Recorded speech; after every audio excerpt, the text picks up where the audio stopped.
Kulkarni uncle से करूंगा कि अंकल आप ही आज का मेडिटेशन कंडक्ट कीजिए। बट अंकल उससे पहले हम पहले बंधन ले लेते हैं और मैं श्री तीन महामंत्र प्ले कर देता हूँ, उसके बाद आप स्टार्ट कर सकते हैं। ठीक। तो हम सभी सामूहिकता में बंधन ले लेते हैं। जय श्री।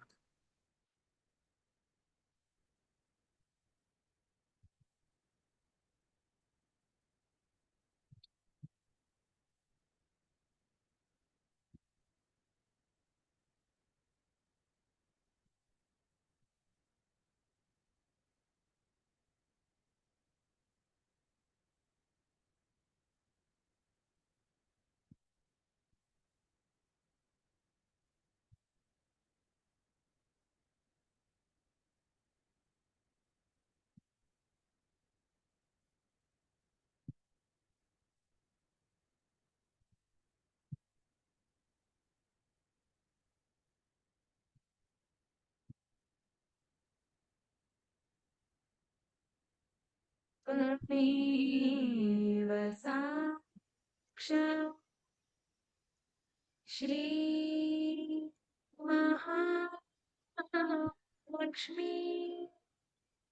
महासरस्वती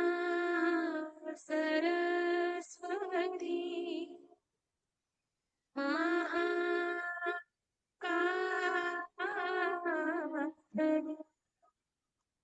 त्रिगुणात्मिका कुण्डलिनी साक्षात् श्री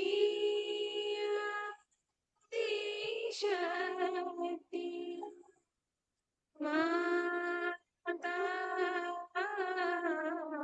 जी श्री निर्मला देवी नमो नमः। ॐ त्वमेव साक्षात् श्री कल्की साक्षात् श्री आदिशक्ति माताजी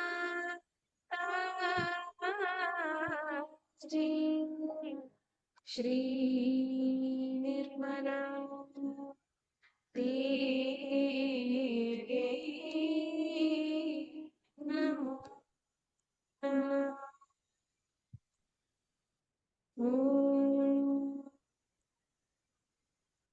त्वमेव साक्षात् श्री कल्की साक्षात् श्री सहस्रार स्वामिनी मोक्ष प्रदायिनी माताजी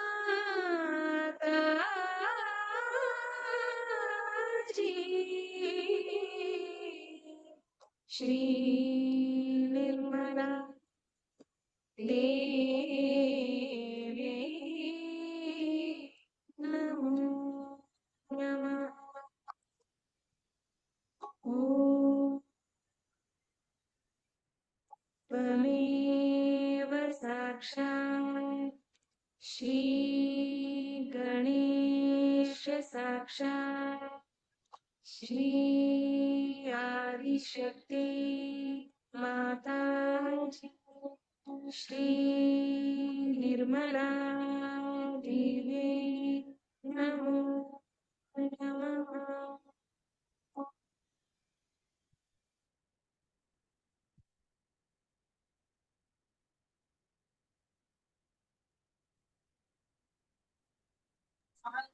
अंकल आपसे रिक्वेस्ट इसे स्टार्ट। जी आवाज क्लियर आ रहा है? हाँ अंकल क्लियर। सभी अपना चित्त सहस्त्रार्थ पर रखेंगे, माँ की बिंदी की तरफ देखेंगे।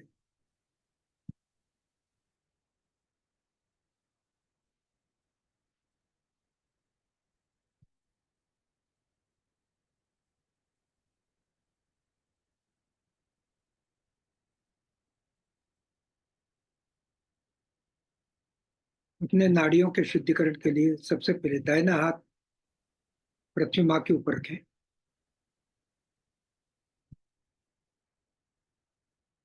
मन में प्रार्थना श्री माता जी से, श्री माता जी आपकी कृपा में हमारे बाएं तरफ की नाड़ी शुद्ध हो, स्वच्छ हो, निर्मल हो, संतुलित हो, चित्त सहस्त्रार।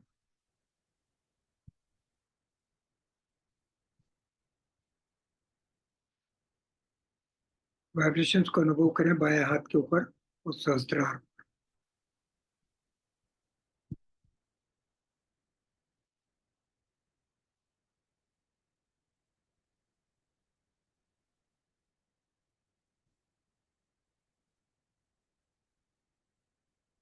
महाकाली का मंत्र हम कहेंगे।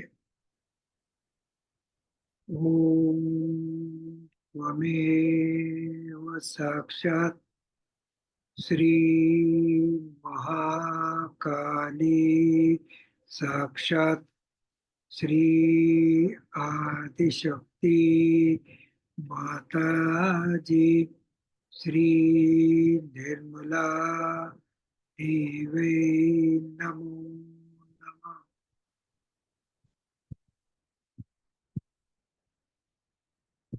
चित्त को स्थिर करें।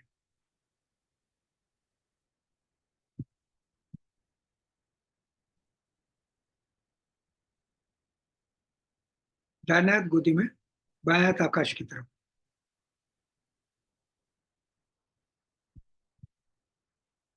चित्त सहस्त्रार पर मन में प्रार्थना, श्री माता जी आपकी कृपा में हमारे दाहिने तरफ की नाड़ी शुद्ध हो, स्वच्छ हो, निर्मल हो, संतुलित हो।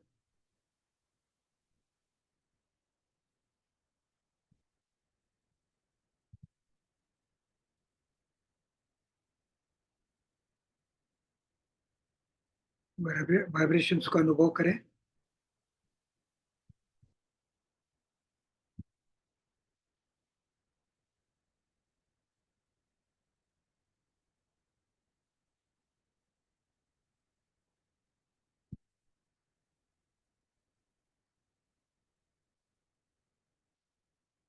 महासरस्वती का मंत्र हम कहेंगे। ओम त्वमेव साक्षात् श्री महासरस्वती, साक्षात श्री आदिशक्ति माता जी, श्री निर्मला देवी नमो।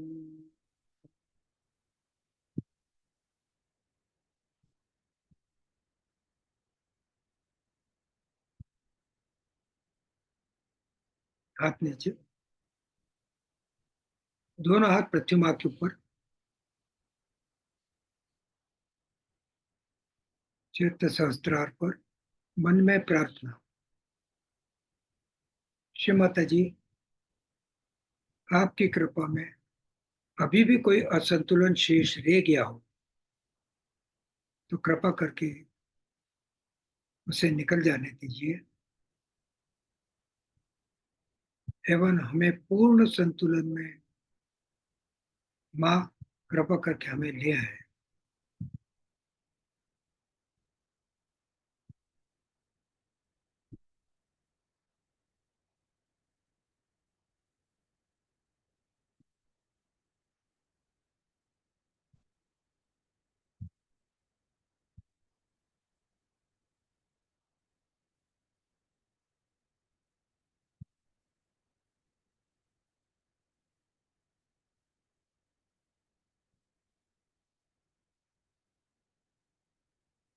महालक्ष्मी का मंत्र मनी मन।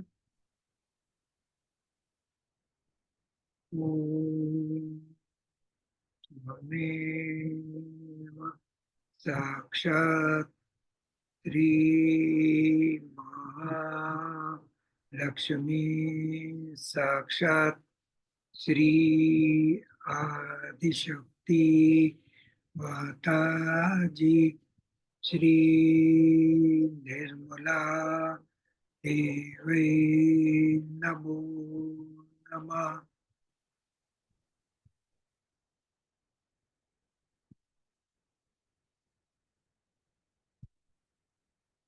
चित्त मूलाधार चक्र के ऊपर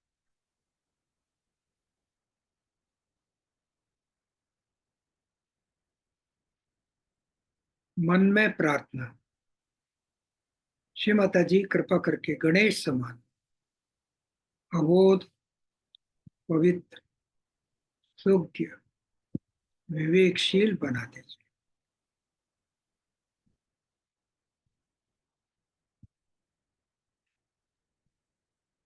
श्री गणेश जी से प्रार्थना, हे श्री गणेश, जो डेडिकेशन आपका माँ के प्रति है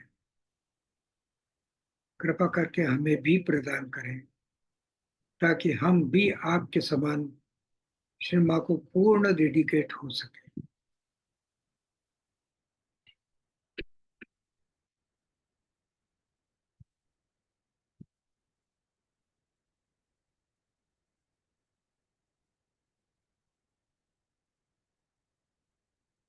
अब अपना चित्त त्रिकोणाकार स्थिति में कुंडलिनी माँ के ऊपर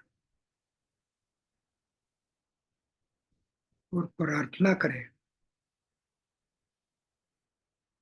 हे श्री माँ आदि कुंडलिनी, आप कृपा करके हमारे अंदर पूर्ण रूप से जागृत, आपकी कृपा में सातों चक्र तीनों नाड़ियां निरंजित, मध्य मार्ग प्रशस्त हो और हमारा सहस्त्रार पूर्ण रूप से आपकी कृपा में खुल जाए। ये आपके श्री चरणों में हमारा वंदन है।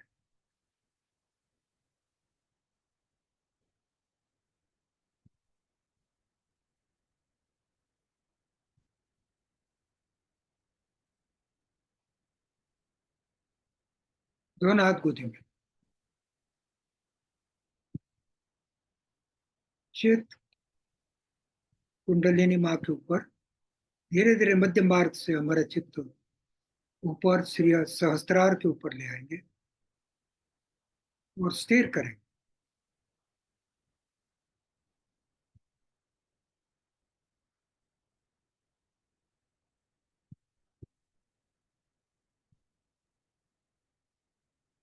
प्रार्थना करेंगे, श्री माता जी आपकी कृपा में हमारा सहस्त्रार पूर्ण रूप से खुल जाए।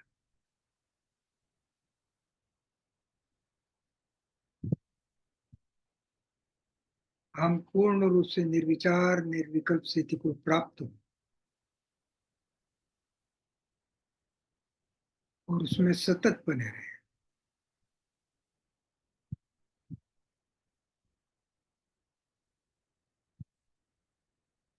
एक मिनट के चित्त पूर्ण रूप से सहस्त्रार के,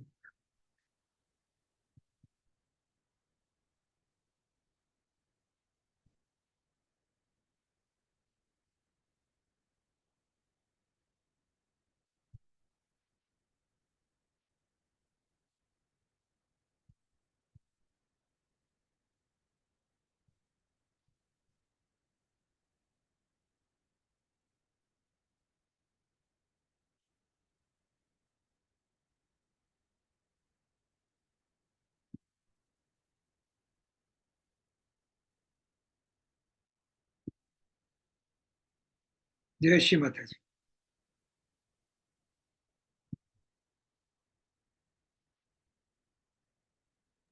हाँ भैया, आगे आप शुरू आप करें। हाँ अंकल, अब हम श्री माता जी की अमृतवाणी सुनेंगे, उसके बाद फिर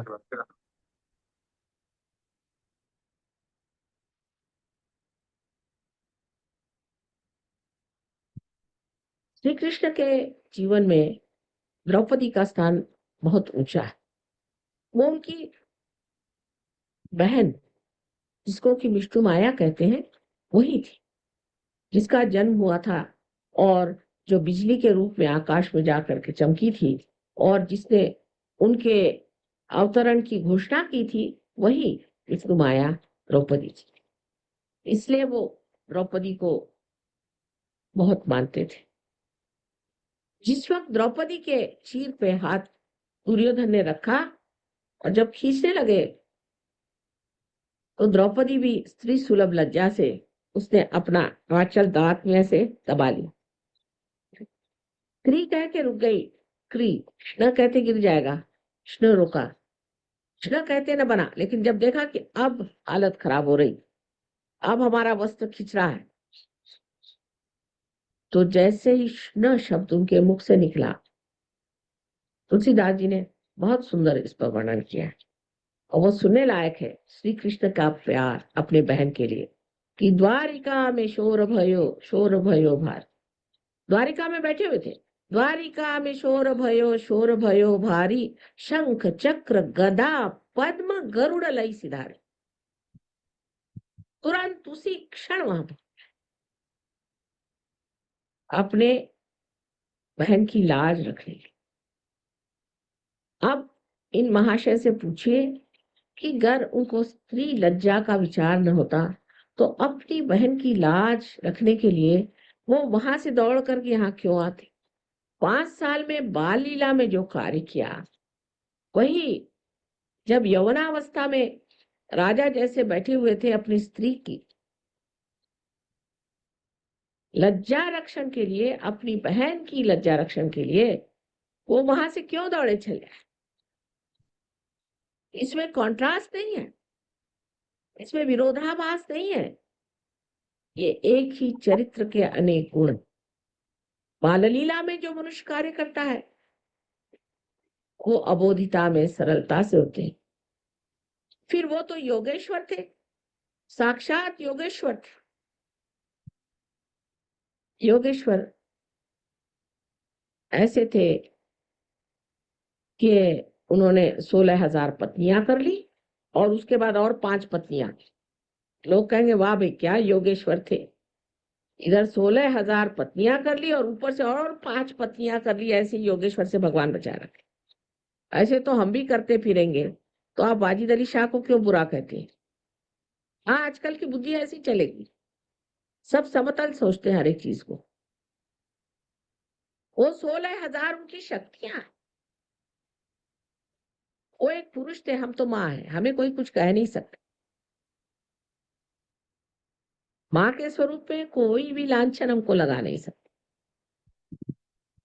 वो पुरुष थे, 16,000 शक्तियां वो लाते कहां से संसार में। आप मेरे बेटे हैं, कभी मेरे पैर दबाते हैं, कभी मेरा सर दबाते हैं, मेरे पैर छूते हैं, माँ के पैर छू रहे, कोई लांछन नहीं लगा सकता मुझे, मैं तो माँ ही हूँ। और कोई कोई बेटे तो 108 साल के हैं मेरे, तो भी माँ हूँ। माँ तो माँ ही हुई, माँ तो पवित्र ही होती है, उसको कौन छू सकता है। लेकिन उनकी 16,000 शक्तियों को इस संसार में लाना आसान चीज नहीं। और उस वक्त कोई ऐसे लोग भी नहीं थे तैयार जो सहयोगी होते कि जिनको खड़ा किया जाए। तो उन्होंने 16,000 अपनी शक्तियों को स्त्री रूप में जन्म दिया और एक राजा से कहा कि इनको सबको भगा के ले जाओ और फिर ये नाटक करके, सारा नाटक ही है, और उन 16,000 अपनी शक्तियों को अपने पास ले आए। और 5 जो पत्नियां थी वो पंच महाभूत, उन पंच महाभूतों को भी अपनी पत्नियां बना करके साथ। अब ये सूक्ष्म बात आपको सहयोग में समझ में आएगी। आप वाइब्रेशंस पे देखिए, मैं बात सच कह रही हूँ कि झूठ कह रही हूँ। जो बात कह रही हूँ इतनी सच है कि उससे आपको वाइब्रेशंस आएंगे। ये 16,000 शक्तियां और पंच महाभूतों को उन्होंने एक ऐसे रूप से अपने पास रखा कि लोग लांछन नहीं लगा सकते। अब पत्नी है, पत्नी क्या 16,000 क्या, कितनी भी हो पत्नी है बेचारी। लेकिन उनके लीलामय जीवन के अत्यंत सुंदर सुंदर मधुर मधुर ऐसे क्षण हैं कि जिनका वर्णन नहीं किया जा सकता। अब राधा जी, ये उनकी शक्ति। राधा, रा माने शक्ति, एनर्जी, रा, धा जिसने धारणा की। इसने शक्ति को धारणा की वो राधा, और जब उसको लेकर के जब उन्होंने रास रचाई तो फिर वही रास, स माने सहित, शक्ति के साथ वो रास, इस तरह से उन्होंने रास रचाई। उसमें भी कुंडलिनी जागरण का ही व्यवस्था थी। आप लोग सब हाथ कर पकड़ के बैठे हैं और उसमें से दो आदमियों का कनेक्शन हमारे दो पैर से लग जाए, उस वक्त अगर कोई संगीत हो रहा हो, कोई ताल बज रहा हो, तो आपके हाथ में वही ताल बजेगा। जब ताल बजेगा तो जब ताल हाथ में आएगा, तीन ताल बजेगा तो तीन ताल हाथ में आएगा, एक ताल बजेगा तो एक ताल हाथ में आएगा। आप देख सकते हैं, इसलिए उसे रास कहा गया था कि रास, शक्ति के सहित उसको घुमाना, ये उन्होंने कार्य किया। लेकिन नारद मुनि ने एक बार एक खेल रचा और उन्होंने जा करके श्री कृष्ण से कहा कि क्या तुम वाकई इन सब पत्नियों को और इनको सबको प्रेम करते हो? कहाँ करता। उन पत्नियों को जाके पढ़ा दिया। क्या बात,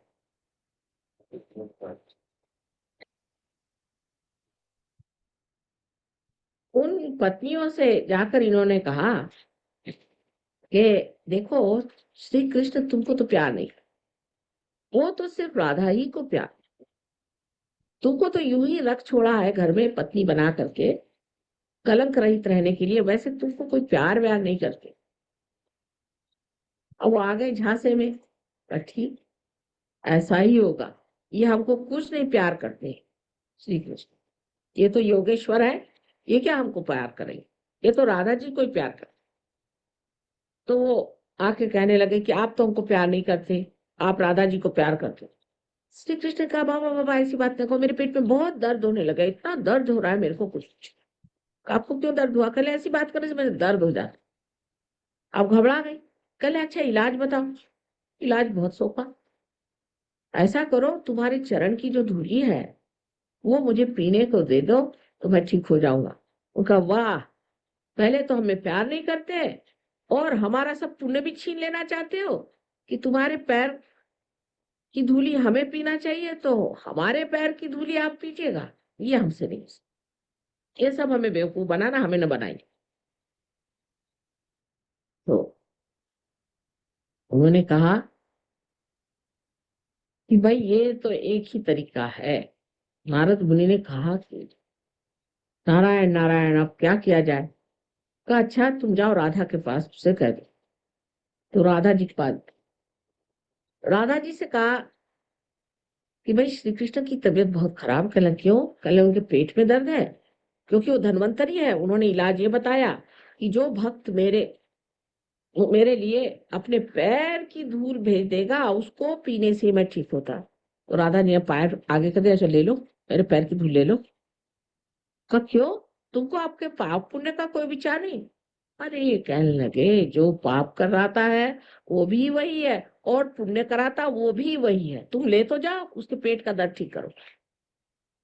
तो उन्होंने उसके पाँव की धूल निकाली। अब वृंदावन की मिट्टी जो है पीली पीली, आपने देखी होगी, वो लेकर के वो पहुंचे। कहा हाँ हाँ राधा जी ने तो दे दी है, अब लीजिए पीजिए, और घोल करके पी लिए। श्री कृष्ण ने कहा कि आप ऐसे क्यों खड़े हैं? कहने लगे कि राधा जी ने एक बात कही समझ नहीं आया कि आप ही पुण्य भी कराते हैं और आप ही पाप भी कराते हैं। कहले अच्छा तुम्हें समझ नहीं आई बात? तो नहीं, अच्छा कहले मेरे हृदय में देखो। हृदय की जब नजर की तो हृदय कमल में श्री राधा जी बैठी हुई और उनके पांव जो है उस कमल के पराग में छू रहे हैं और पीले पीले हो रहे हैं। तब नारद जी के समझ में आया कि जब हृदय में बैठे हैं तो पांव और सर और हाथ से क्या मतलब हुआ? ये पाप पुण्य की जो कल्पना थी वो श्री कृष्ण ने बदली, जिसे हम महान पाप समझते हैं और महान पुण्य समझते हैं, उसकी बराबर पूरी तरह से जानकारी होना, उसका डिस्क्रिप्शन हमारे अंदर श्री कृष्ण ने भरा। इसीलिए हमसा चक्र है, जब ये खराब हो जाता है तो मनुष्य को डिस्क्रिप्शन नहीं रह जाता। वो पाप और पुण्य समझ नहीं पाता, अच्छा बुरा समझ नहीं पाता है।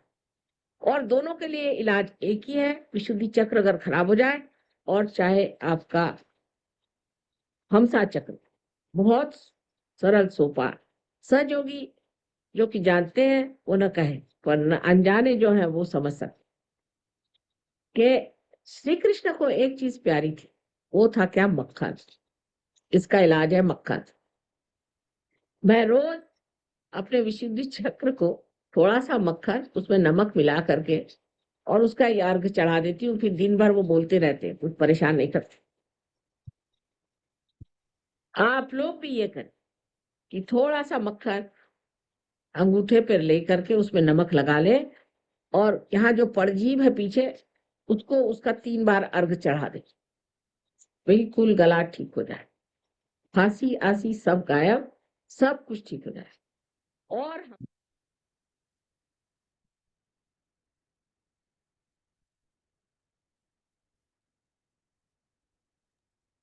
जय श्री माता जी सभी को। आज के हमारे स्पेशल गेस्ट कुलकर्णी अंकल के बारे में मैं आप सभी को थोड़ा सा बताना चाहूँगा। तो जैसे कि आप स्क्रीन पर मेरे देख सकते हैं कि कुलकर्णी अंकल ने बैंक में सर्विस किया था अपनी प्रोफेशनल लाइफ में, और अंकल 2001 में रिटायर हुए थे। अंकल सहज योगा 1989 से अंकल सहज योगा 1989 से प्रैक्टिस कर रहे हैं। और अंकल ने कोऑर्डिनेटर इंदौर के कोऑर्डिनेटर और मध्य प्रदेश के स्टेट कोऑर्डिनेटर भी रह चुके हैं। अंकल ने ऑल्सो एडवाइजर रह चुके हैं सहज योगा ट्रस्ट के। अंकल ने इंडिया में अक्रॉस काफ़ी जगह ट्रैवल किया है और काफ़ी सहयोग के वर्कशॉप सेमिनार्स कंडक्ट किए हैं, सेल्फ रिलेशन प्रोग्राम किए हैं। और अंकल अपनी गहरी आध्यात्मिक समझ, विनम्रता और आजीवन सेवा भावना के लिए जाने जाते हैं। उसके अलावा अंकल के बेटे भरत भैया, वो भी हमारे साथ शायद आज जुड़े हैं। मैंने बोला तो था, भैया से रिक्वेस्ट किया था। तो भरत भैया के बारे में थोड़ा सा मैं बताना चाहूँगा, हालांकि इसमें सब कुछ लिखा हुआ है। भरत भरत भैया प्रोफेशनल अपनी लाइफ में इंटरनेशनली एक्लेम्ड एक्सपर्ट हैं एग्री वैल्यू चेन्स में और एग्री एक्सचेंजेस में। करंटली वो चेयरमैन है इंडो गल्फ एसएमई चेंबर के। भरत भैया ने महाराज एक्सीलेंस अवार्ड भी उन्हें मिला है फॉर कमोडिटी एक्सचेंज। भरत भैया रेगुलर स्पीकर भी हैं यूएन वर्ल्ड इन्वेस्टमेंट फोरम और हार्वर्ड बिजनेस स्कूल में भी उन्होंने लेक्चर करे हैं। इसके अलावा भरत भैया ग्लोबली रिनाउंड है एग्री बिजनेस एक्सपर्ट में, एंड उनके मोर देन 20 साल से ज़्यादा का एक्सपीरियंस है इसमें।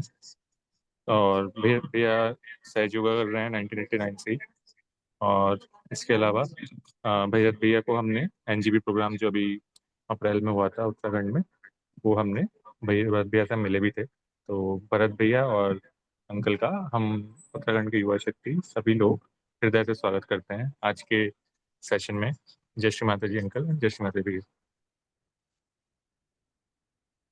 हाँ, सो अंकल, मैं आपसे लाइक सेशन के स्टार्टिंग में हम सभी से सवाल पूछते हैं कि अ, किसी भी गेस्ट की उनकी सहज योगा में जर्नी कैसे स्टार्ट हुई।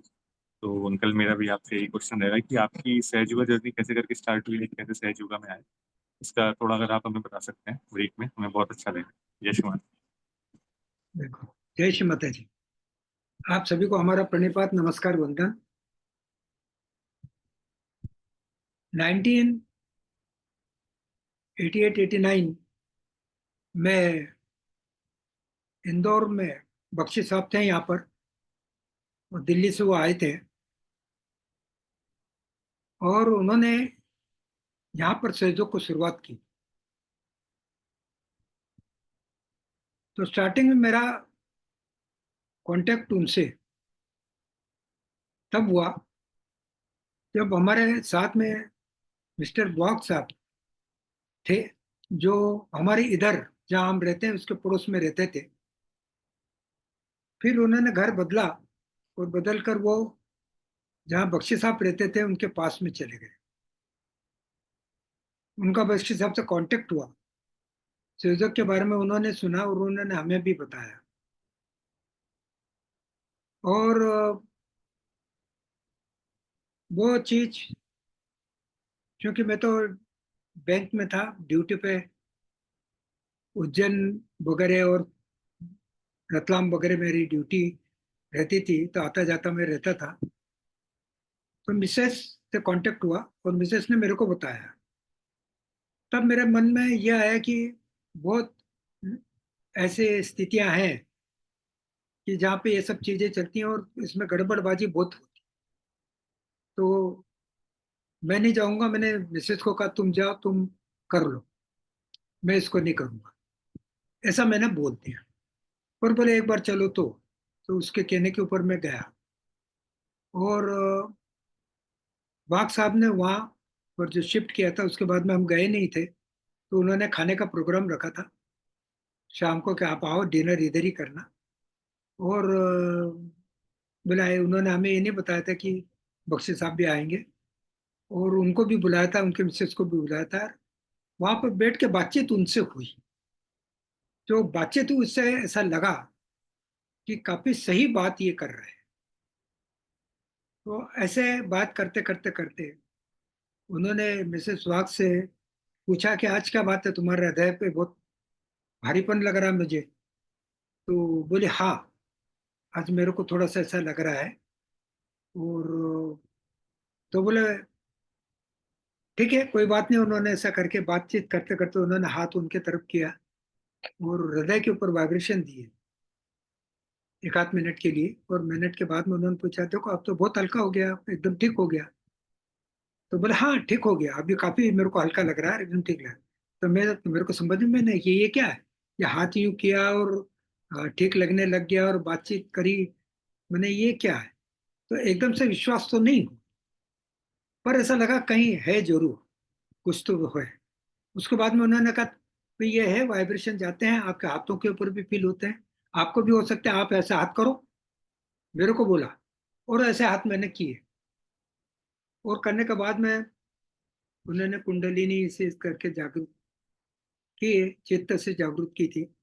और जैसे हाथ यूं किया, हाथ के ऊपर मुझे महसूस होने लग गया, झंझनाहट लग गई।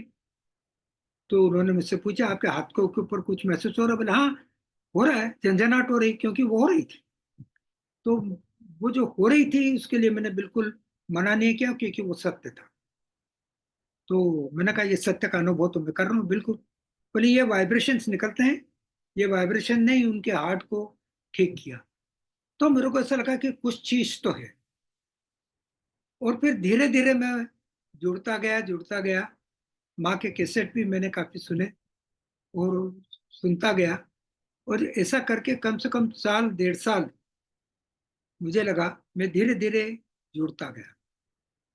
और 1990 में मैं गणपतिपुळे गया। उस समय सब ये लोग जाते थे, उन्होंने बोला, तो दिसंबर में गणपतिपुळे में गया। वहां जाने के बाद में मैंने माँ को देखा। माँ चलती थी उस समय, वो चल कर वो स्टेज के ऊपर चलने लगी। और सब ऐसा करके वो हाथ ऐसे ऐसे करती थी, कर रही थी। उस समय उनका चलने का तरीका और हमारे वाइफ का चलने का तरीका, ये बहुत सरीखा था, एक सरीखा था। और एकदम से मुझे बहुत अट्रैक्ट हुआ। और उसके बाद में पूरे वीक वहां पे बैठे, बहुत सारी चीजें माँ की सुनी। उसके बाद में लेक्चर्स बहुत सुने। और उसके बाद में पूरा विश्वास होने लग गया। जल क्रिया नहीं करता था मैं। जल क्रिया मैंने शुरुआत की साल भर बाद। और उस समय मैं ग्वालियर में था, चला गया था, मेरा ट्रांसफर हो गया था। और जल क्रिया करते करते मेरे को वाइब्रेशंस की जो अनुभूति हो गई थी और हो रही थी, जो हो रही थी केवल झंझनाहट टाइप ही हो रही थी।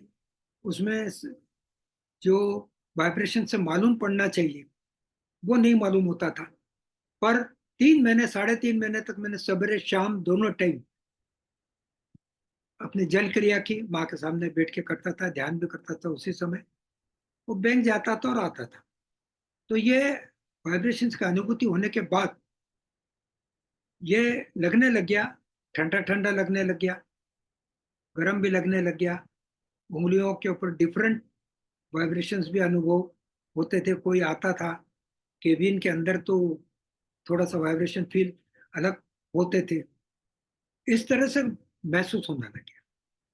एक बार एक हमारा जो ऑफिसर था बाहर था, उसका फोन मेरे अंदर आया। उस समय मोबाइल नहीं थे, तो फोन अंदर आया और वो भी आया। उसको मैंने बुलाया तो वो आया। आने के बाद में उसमें मेरे को वाइब्रेशन चल रहे थे। वो चलने के बाद में जैसे ही वो आया, उसके जो वाइब्रेशंस का कॉम्बिनेशन जो मेरे को फील हुआ, तो मैंने कहा इसको डायबिटीज है, ये मेरे को लगा। और जैसे लगा, उसके फोन होने के बाद में उसको मैंने सीधा प्रश्न पूछा, आर यू डायबिटिक? मुझे नहीं मालूम था। तो बोले हाँ। मैंने कहा शुगर बढ़ गई है, चेक करा लेना। उसने चेक कराई ऑफिस में जाने के बाद, और एक वीक तक वो नहीं आया क्योंकि उसकी शुगर का लेवल बहुत बढ़ गया था। और वो बढ़ने के कारण मुझे ये बहुत महसूस हो गए थे वो। तो कहने का मतलब ये है कि ये जो महसूसीकरण और अनुभव जो माँ की कैसेट में मैं सुनता था, वो मैंने किया, मुझे अनुभव हुआ। और वो अनुभव होने के बाद में मुझे लगा कि नहीं, ये परम सत्य है।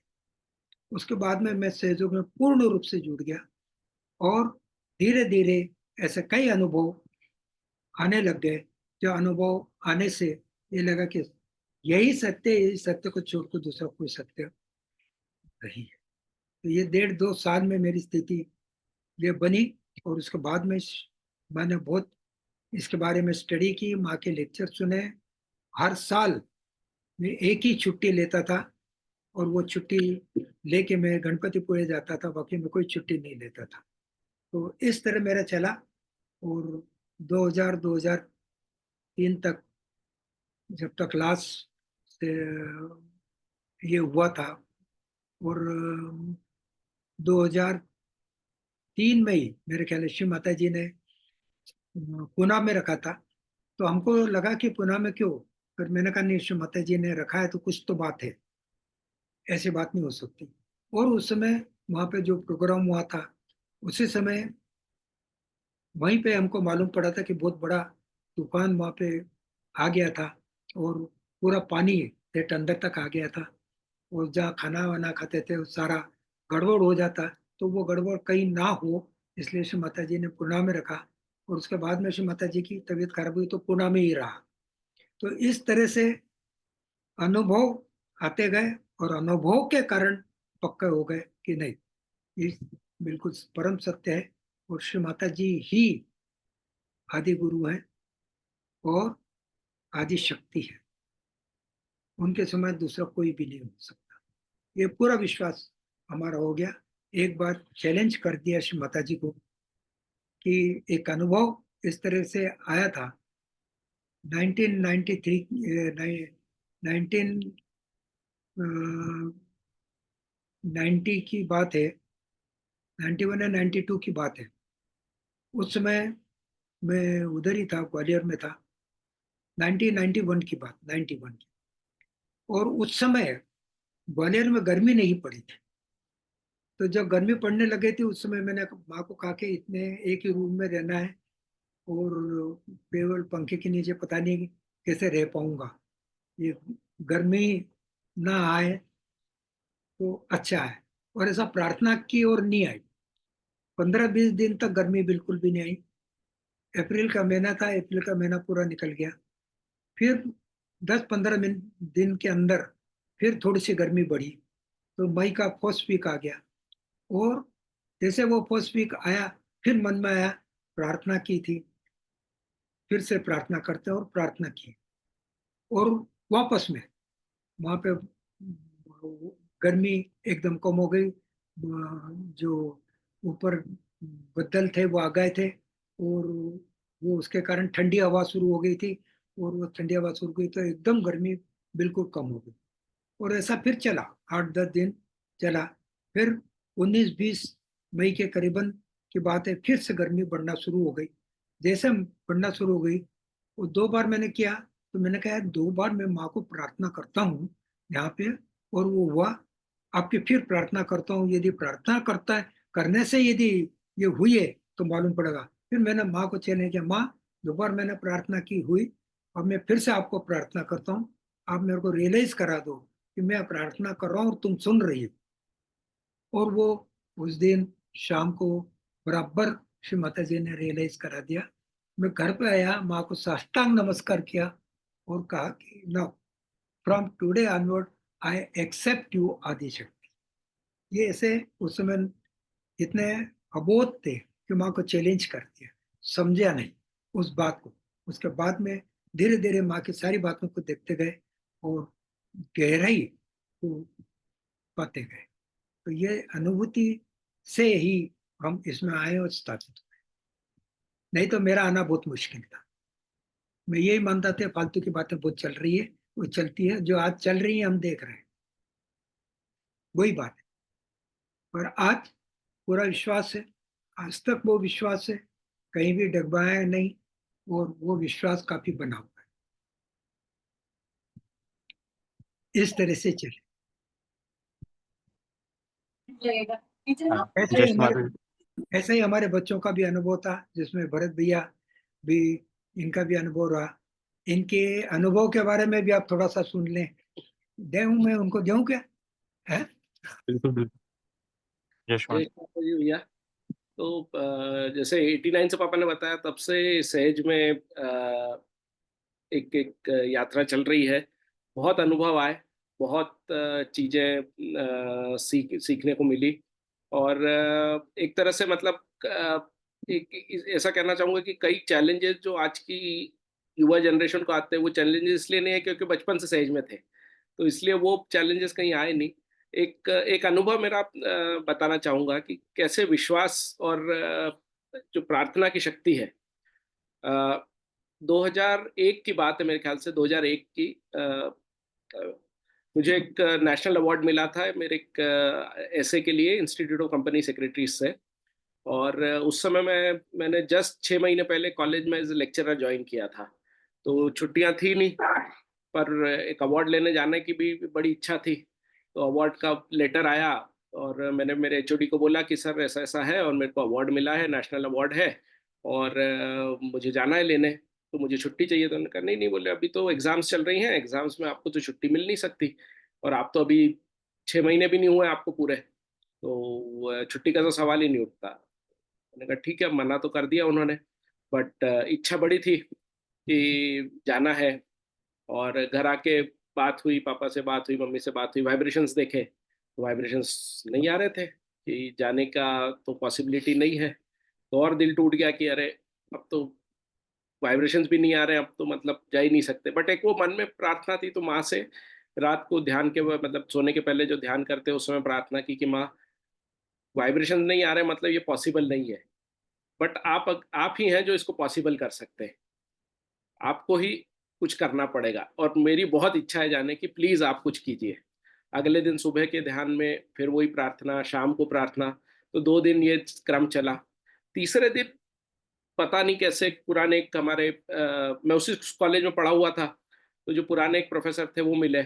उन्होंने पूछा कि अरे मैंने सुना तुमको अवार्ड मिला है कुछ। मैंने कहा हाँ सर, वो नेशनल अवार्ड है, और ऐसा ऐसा बैंगलोर में कार्यक्रम है, और अगले सोमवार को कार्यक्रम है, शुक्रवार हो मेरे ख्याल से, बुधवार हो गया था। तो मैंने कहा मेरे को किसी भी हालत में, मैंने कहा मेरी जाने की बड़ी इच्छा है पर छुट्टी नहीं मिल रही है। तो ये जो प्रोफेसर थे ये दूसरे डिपार्टमेंट के एचओडी थे, उन्होंने कहा रुको मैं डायरेक्टर साहब से बात करता हूँ। आधे घंटे में मेरी एग्जाम में ड्यूटी लगी हुई थी, मुझे बुलावा आया। तो मेरे एचओडी आए, बोले कि आपको और मेरे को डायरेक्टर साहब ने बुलाया है, तो चलिए मिलने चलना है।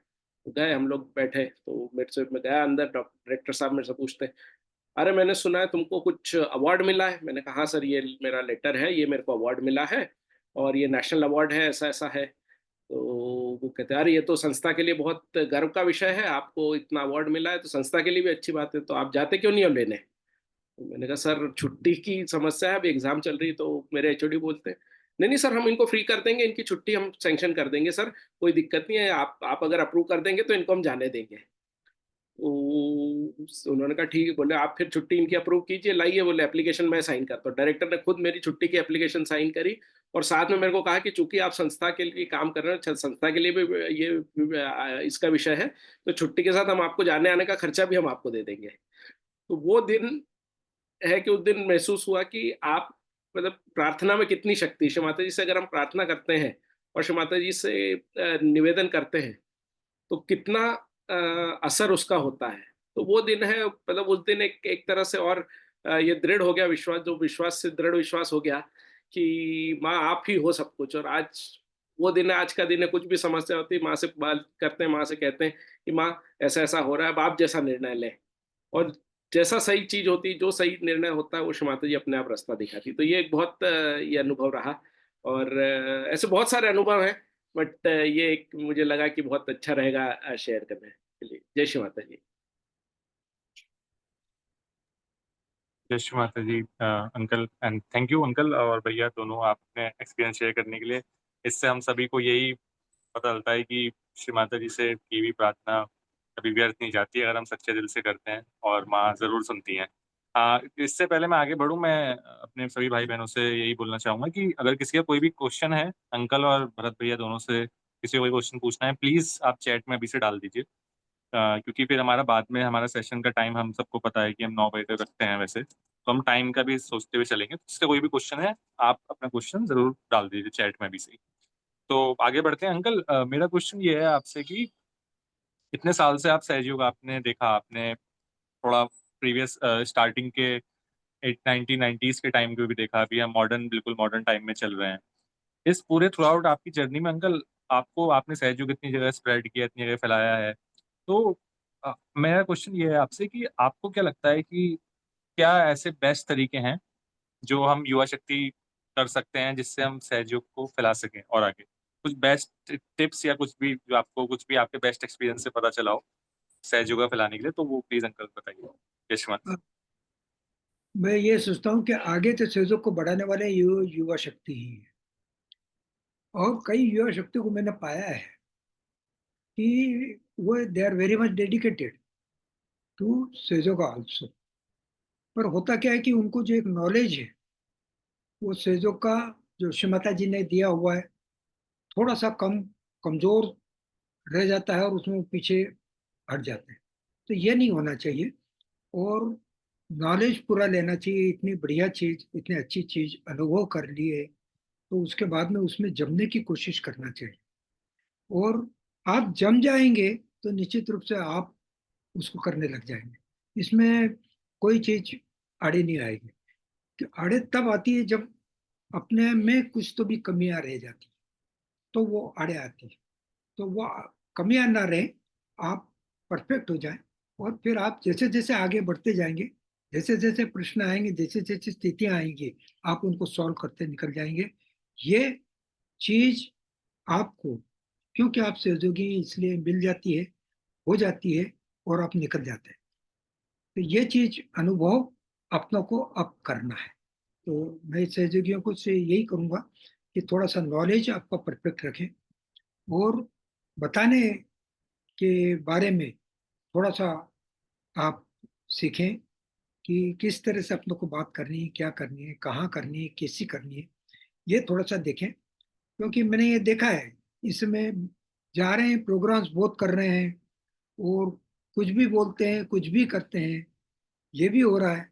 और उसमें फिर लोग सुन तो लेते हैं, प्रोग्राम तो हो जाते हैं, लेकिन उसमें से निकल के सहयोग करने के लिए नहीं के बराबर है। तो ये चीज जो होती है वो नहीं होना चाहिए। आपके कहने का असर ये होना चाहिए कि कहीं ना कहीं उनके दिल में ये चीज रखनी चाहिए, अरे ये अपने को करना चाहिए। यदि आपने बात की ऐसी की है और उनके दिल में लगी है, हो सकता है कि उनमें से कोई निकल के आपके पास में आ जाए और सहयोग में जुड़ जाए। ये चीज हो सकती है। तो वो बोलना आपका बहुत असर कारक हो सकता है। इसके लिए मैं तो इतना लेक्चरर या लेक्चर कभी देने वाला नहीं था, बाहर भी इतने लेक्चर नहीं दिए। जो भरत भैया, इनके बहुत अनुभव है, तो ये अनुभव आपको, इसके बारे में आपको वो भी बता देंगे। तो मैं आपको थोड़ा सा उनको देता हूँ, वो भी इसके बारे में आपको डिटेल में बता दें। जय माता जी भैया। मेरे हिसाब से भैया दो तीन चीजें जो युवा शक्ति, मतलब मैं भी एक एज ए युवा शक्ति रहा हूँ, और अब मेरी बेटी उस उम्र में आ गई है। तो जो चीजें मैं देख रहा हूँ, या तो मैं पुराना और नया दोनों चीजें देख पा रहा हूँ। तो पहली चीज मुझे ऐसा लगता है कि जब तक हम युवा शक्ति खुद एक रोल मॉडल नहीं बनेंगे, जब तक सहज के जो आयाम हैं वो हमारे अंदर, हमारे व्यक्तित्व में नहीं दिखेंगे, तब तक हम कितनी भी बात कर लें लोग उससे इम्प्रेस नहीं होंगे। मतलब सहज को अगर हमें सही तरीके से लोगों के सामने रखना है, सही तरीके से सहज की एक इमेज बिल्ड करनी है, तो ये बहुत जरूरी है कि वो जो सहज के आयाम है वो हमारे अंदर, हमारे व्यक्तित्व में लोगों को दिखे। उदाहरण मैं एक छोटा सा देता हूँ। मेरे एक मैं काफी समय बाहर रहा, फिर इंदौर एक बार आया, तो मेरे स्कूल समय का एक मित्र है, उसका फोन आया कि यार हम आज 2-3 मित्र हैं, तो हम लोग आज शाम को मिलने वाले हैं, तो तू भी हमारे साथ आ, बहुत समय हो गया तेरे साथ मिले हुए। तो मैंने कहा हाँ बिल्कुल बिल्कुल। हम लोग मिलने की बात हुई, हम लोग निकले, तो उन्होंने कहा कि बोले आप थोड़ा सा अपन, जैसे आजकल काफी प्रचलन है युवा शक्ति में भी, कि बोले हम एक काम करते हैं, हम थोड़ा सा कुछ ड्रिंक करेंगे फिर हम जाएंगे खाना खाने। तो मैंने कहा देख अगर ऐसा हो तो मेरे को उतार दे, क्योंकि फिर I will not be able to join you, क्योंकि मैं ये सब में मेरा बिलीफ नहीं है। तो उन्होंने कहा अरे, तो उनके साथ एक था जो, मतलब एक मैं उनको, मेरे मित्र का मित्र था, मैं जानता नहीं था। तो उसने मुझसे पूछा आप ऐसा क्यों कह रहे हो। तो मैंने कहा देखिए ऐसा है, कोई भी चीज जो मेरी चेतना पे असर डाले वो मैं नहीं करता हूँ, क्योंकि मैं एक आध्यात्मिक पार्क में हूँ, तो वो मेरे लिए ठीक मुझे नहीं लगता कि ठीक है। उसने तत्काल मुझसे प्रश्न पूछा कि आप सहयोग करते हैं क्या।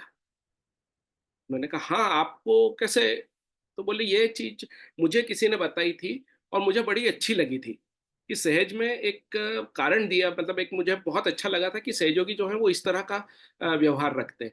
तो मैंने कहा पर मैंने आपको सहज में देखा नहीं कभी। तो बोले नहीं, मैं जिस दिन आया था उसी दिन मैंने वापस मैंने बंद कर दिया आना। मैंने क्यों। बोले जो लोग मुझे बता रहे थे कि सहज में ये होता है और इस तरह से आप इस तरह का आचरण करना चाहिए, वो शाम को मेरे साथ बार में बैठे हुए थे।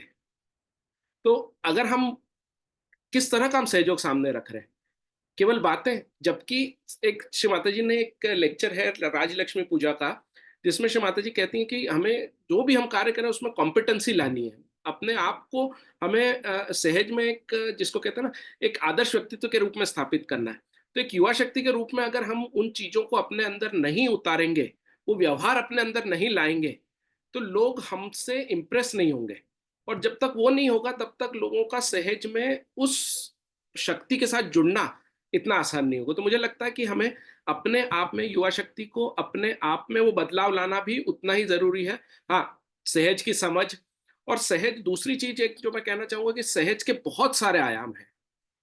केवल एक एक हम कई बार एक ही आयाम को पकड़ के उसको चलते हैं क्योंकि वो हमें आसानी से समझ में आ गया है। बट अब जैसे मैं बात करता हूँ सहज की, तो मैं अगर मैनेजमेंट स्टूडेंट से बात कर रहा हूँ तो मैं उनसे इमोशनल इंटेलिजेंस की बात करता हूँ, मैं उनसे स्ट्रेस मैनेजमेंट की बात करता हूँ, मैं उनसे लीडरशिप की बात करता हूँ। ये एस्पेक्ट है जिसके ऊपर बहुत आजकल एक नया शब्द ये चल गया, माइंडफुलनेस। अब ये माइंडफुलनेस क्या है। Mindfulness is nothing but knowing your self which is सहज होगा। तो क्या हम माइंडफुलनेस को, एक सहजोगा को माइंडफुलनेस के एस्पेक्ट से, उस आयाम से हम बता पा रहे हैं क्या, या स्ट्रेस मैनेजमेंट के आयाम से हम बता पा रहे हैं क्या, या युवाओं की जो जरूरत है उस आयाम से हम बता पा रहे हैं क्या। तो वो भी एक कई बार ये होता है कि हमारे पास सहज के इतने आयाम है और इतना वास्ट है सहज योगा, और इतना उसका उसके इतने रिजल्ट्स हैं, साइंटिफिक से लेके हमारे पास सारे रिजल्ट्स हैं। क्या हम उनके बारे में अवेयर हैं। एज युवा शक्ति जब हम प्रोग्राम में जाते हैं तो क्या हमें मालूम है कि क्या टेस्ट हुई हैं, किन यूनिवर्सिटीज ने क्या टेस्ट करी हैं जिससे सहयोगा को हम एक साइंटिफिक वे में सामने रख सके। क्योंकि जिस तरीके से हम सहयोग को सामने रखेंगे, जिस तरह की ऑडियंस हो उनके सामने, उनके इंटरेस्ट के हिसाब से अगर हम सहयोग को रखेंगे तो उसको समझने की उनका इंटरेस्ट ज्यादा रहेगा। तो दो चीजें हैं, एक खुद में अपने आप में हम वो बदलाव लाएं कि लोग हमें देख के सोचे कि यार इनमें बदलाव अगर आया है तो मुझ में भी आएगा। ये एक पहला हमें अपनी तरफ ध्यान देना है। दूसरा, हमें सहयोग के बारे में अपना जो माइंड है उसको खोलना चाहिए, उसको ब्रॉड करना चाहिए कि केवल सहयोग, केवल एक हम केवल क्या कुंडलिनी चक्रों की स्थिति, ये वो यही चीजें हम हमेशा बोलते हैं, या इसको हमें उसमें कुछ नयापन ला सकते हैं। श्री माता जी का अगर आप सुनेंगे, श्री माता जी और बेस्ट गाइड श्री माता जी है हमारी। अगर हम उनके पब्लिक प्रोग्राम के लेक्चर सुनेंगे तो जब श्री माता जी जयपुर के से कृष्ण मंदिर में प्रोग्राम कर रही हैं तो सहयोग अलग तरीके से बता रही है।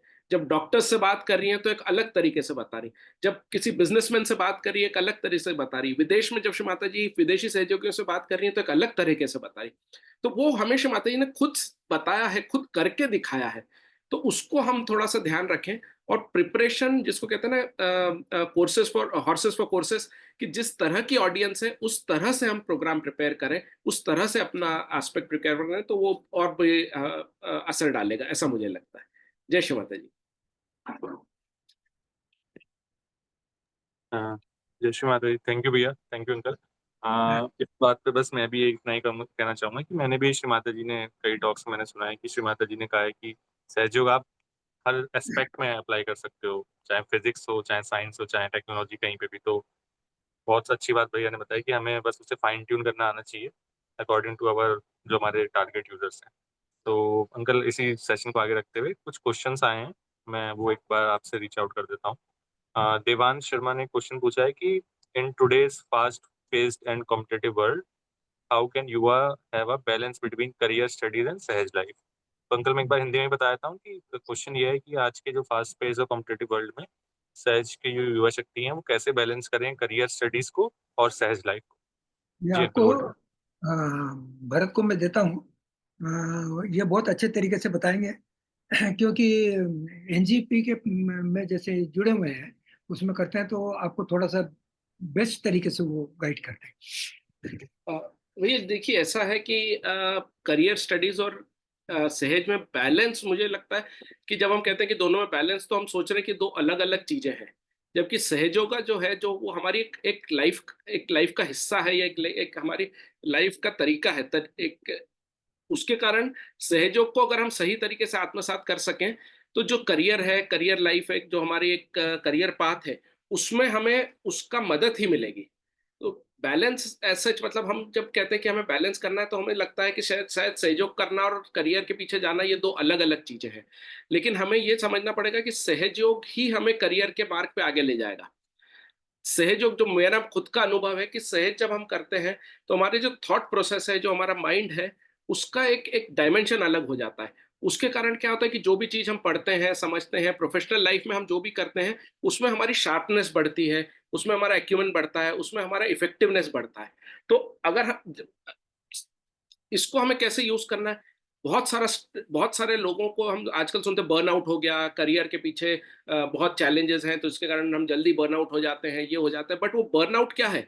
Burnout is nothing but exhaustion of your energy.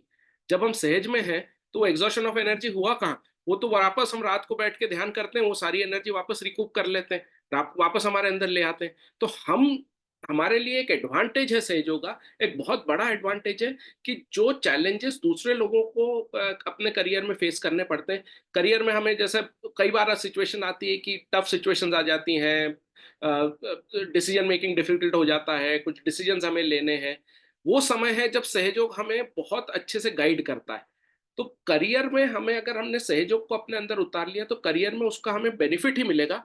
Balance करने के लिए, मतलब ऐसा बैलेंस तब करना पड़ेगा जब हम सहज उतना ठीक से नहीं कर पा रहे हैं, तो जो हमारी राइट साइड की एक्सेसिव हीट हो रही है, ये हो रहा है, तो हम कह रहे हैं कि अरे अब मैं करियर के पीछे बहुत ज्यादा दौड़ूंगा, तो मेरी राइट साइड एक्टिवेट हो जाएगी, तो मैं सहज कैसे कर पाऊंगा? लेकिन हमें ये, अगर हम ये कॉन्फिडेंस कि हम तो रोज रात को सुबह ठीक से ध्यान कर रहे हैं, उससे वो जो राइट साइड की जो एक्टिवेशन है, या जो राइट साइड की जो हमारी एनर्जी यूटिलाइजेशन है, हम वापस बैलेंस में ले आते हैं।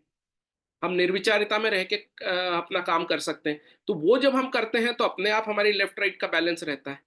तो ये हमें समझना पड़ेगा कि it is more like using सहयोगा फॉर योर प्रोफेशनल ग्रोथ। और ये मेरा खुद के अनुभव से बता रहा हूँ कि कितनी बार होता है कि डिसीजन मेकिंग में मुझे ऐसा लगता है कि यार ये इतना क्यों घबरा रहे हैं, बट जो डिफरेंस है मुझ में या दूसरों में, वो है सहयोग का।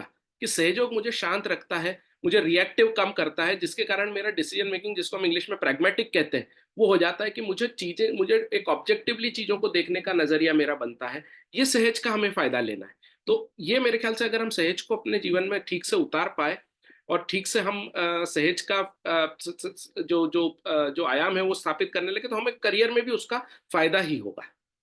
जय श्री माता जी भैया। थैंक यू भैया, इतना सिंपल तरीके से आपने समराइज बहुत करने के लिए। जी अंकल, आप भी कुछ इसमें ऐड करना चाहेंगे? है जी। आप कुछ इसमें ऐड करना चाहेंगे भैया ने जो बताया? हाँ हाँ, मैं इसमें ना, मैं हाँ, यही इसमें कुछ। हाँ। मेरा यही कहना है, सहयोग को यदि हम अडॉप्ट कर लेते हैं अपने लाइफ के अंदर, आप में जो परिवर्तन आते हैं, वो परिवर्तन के जो रिएक्शंस आपके जाते हैं आपके सारी जिंदगी के लिए, जो कुछ भी आप कर रहे हैं दूसरा उसके लिए, तो वो बहुत पॉजिटिव होते हैं, उनमें से नेगेटिव सब निकल जाता है। तो आपको उसमें सफर नहीं करना पड़ता, और आप आगे बढ़ते हैं, और आगे बढ़कर आप कॉन्फिडेंट हो जाते हैं। ये बहुत बड़ी बात है। यही बात भैया ने समझाई अभी, कि ये दोनों चीजें अलग नहीं है, आप इसमें बहुत स्ट्रांग हो जाते हैं। Too strong to face anything, जो स्ट्रांग टू फेस एनीथिंग बाहर के उन लोगों में नहीं है। आप बहुत स्ट्रांग है, वो नहीं है। इसके लिए आप आगे बढ़ जाते हो, वो पीछे रह जाते हैं, है ना। तो ये चीज आपको स्ट्रांग करती है अंदर से। तो ये अपनों को वो चीज अपनों को करना है, अपनों को स्ट्रांग करना है, ताकि दुनिया की कोई भी प्रॉब्लम, कोई भी चीज हमारे आड़े आई, निकल जाए हम उनमें से। जैसे हम इसमें चल रहे हैं, जैसे चलते हैं रास्ते के ऊपर, अपन चलते हैं, ट्रैफिक होता है, ट्रैफिक में हम चल रहे हैं, उसमें से हम हमारी गाड़ी बहुत आराम से निकाल के ले जा रहे हैं, और एक बहुत डिफिकल्ट महसूस कर रहा है। क्यों कर रहा है? उसकी वो टेक्निक या उसकी जो सोच है, वो सारी चीजें वो अलग है, और हमारी सब अलग है। चलो आगे निकल जाएंगे, निकल जाएंगे, मेरा रास्ता हो जाएगा, और वो हो जाता है। तो ये चीज आपके साथ काम करती है साथ में, तो आपको डेफिनेटली आप बहुत आगे बढ़ जाते हैं।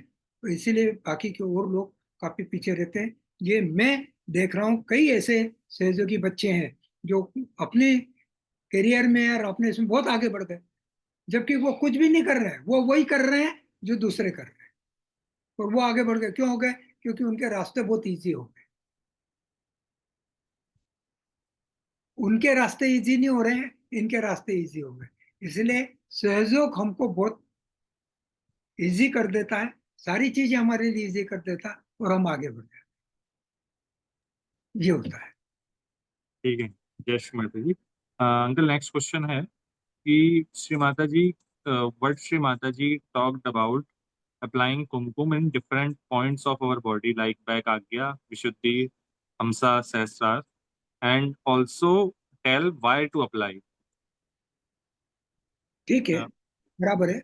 मेन चीज जो कुमकुम के बारे में उन्होंने बताई है, ये एक ही है कि आपको सोने के पहले यहाँ पर लगानी है, आज्ञा चक्र के ऊपर।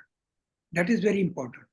वो आप लगाते हैं, आप जब सोते हैं तो आपके ऊपर कुछ वो चीजें नहीं होती है, या आप दिन भर में भी लगा के जैसे जाते हैं बाहर, तो ये आपकी प्रोटेक्शन करता है। ये श्री माता जी ने बहुत क्लियर कट बोला है। तो हमें अपनी प्रोटेक्शन के लिए हमको ये चीजें अपनों को लगानी है। हाँ, दूसरी जगह आप यहाँ पे भी लगा सकते हैं, कर सकते हैं आप, और बहुत ज्यादा करने की ऐसी जरूरत है। फिर वो आप कंडीशन में बहुत फंस जाते हैं। तो वो कंडीशनिंग में भी नहीं करना है हमें, अपने रेगुलर इसमें अपने को रहना है। तो यहाँ पे आप लगा लेते हैं तो कोई ऐसी बात नहीं है, और लगा लेते हैं। इवन क्राइस्ट ने भी कहा था कि मेरे जो ऐसे लोग रहेंगे उस समय, वो कुमकुम लगाए हुए रहेंगे। ये चीज उसने भी कही हुई है। तो ये जो आखिरी का समय अभी है, तो ये इस समय की बात उसने की थी, जो आज हैं, इसलिए हम कुमकुम लगाते हैं, और लगाना चाहिए, उसमें कोई ऐसी बुरी बात नहीं। Thank you uncle. जय श्री माता जी। अंकल, थोड़ा सा आप अपना कैमरा थोड़ा सा पीछे कर लेंगे, आपका फेस ना थोड़ा अच्छा, सा। हाँ, या तो आप, हाँ, ये अब बेटर है। अब काफी बेटर। हाँ। हाँ तो अभी इसके अलावा और भी क्वेश्चन तो अभी चैट में आया नहीं है। मैं अंकल आपसे एक किसी को कोई क्वेश्चन पूछना है क्या? किसी का माइक है? ओके। हाँ अंकल, सो मेरा अंकल अब आपसे मतलब नेक्स्ट थोड़ा यही रहेगा कि कुछ आप अपने श्री माता जी के साथ ऐसे अमूल्य एक्सपीरियंसेस जो आप हमारे साथ शेयर करना चाहते हैं, भरत भैया भी कर सकते हैं हाँ, और आप भी एक ऐसे अनुभव मैं experience। आपको जरूर बताऊंगा। जब मैं मध्य प्रदेश का कोऑर्डिनेटर मेरे को बनाया गया था, हाँ। It was in between 6 to 9, 2006 से 2009 के बीच की बात है। ठीक है ना। तो उस समय मेरे को कोऑर्डिनेटर था, उस समय 2008 में श्री माता जी का छिंदवाड़ा में सारा पूरा प्रोग्राम होना था और उनके घर का रिनोवेशन पूरा होना था। इधर नया जो छिंदवाड़ा की जो जमीन ली है उसमें उनका नया बिल्डिंग बनना थी और उसके लिए वो आने वाली थी। और वो उस समय यही प्रोग्राम था, उस प्रोग्राम में आने वाली थी। गणपतिपुरी का जैसा रहता था, तो ये बर्थडे प्रोग्राम मार्च में उनका होता था, इसलिए उस जगह पर वो आने वाली थी। ये प्रोग्राम पूरा चल रहा था, तो उनको रिसीव करने के लिए मैं बाउंड्री के ऊपर, एमपी के बाउंड्री के ऊपर, जहाँ महाराष्ट्र की बाउंड्री खत्म होती है और एमपी की होती है, वहां पर एक होटल है, उस होटल में वो आई थी। और आने के बाद में उनको मेरे को रिसीव करना था, तो आके बैठी थी, उनको खाना वाना खाना था।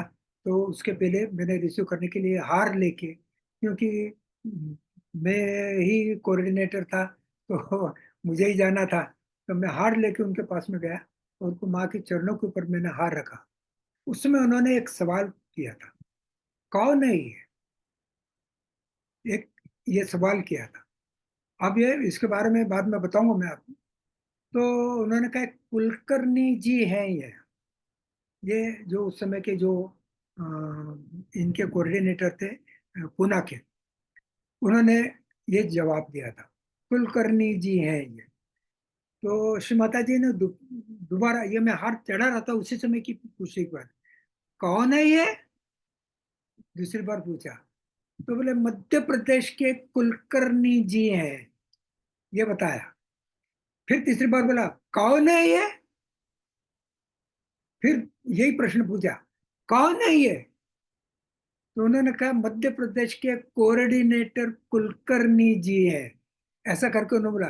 फिर श्री माता जी ने, हाँ, मतलब सही जब इंट्रोडक्शन दिया गया तब जाके उन्होंने हाँ कहा, क्योंकि उन्होंने तब तक ये नहीं बताया था कि मध्य प्रदेश के कोऑर्डिनेटर कुलकर्णी जी है।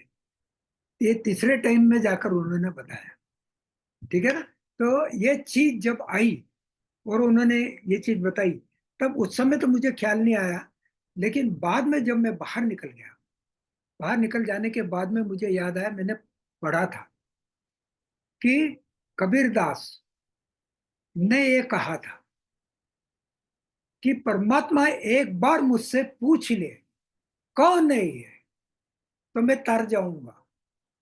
ये मेरे सबकॉन्शियस माइंड में बैठी हुई चीज, वही चीज श्री माता जी ने पूछ के ये जता दी मेरे को, मैं परमात्मा हूं और कोई परमात्मा नहीं, मैं ये तुमसे पूछ रही हूँ कौन है ये चीज।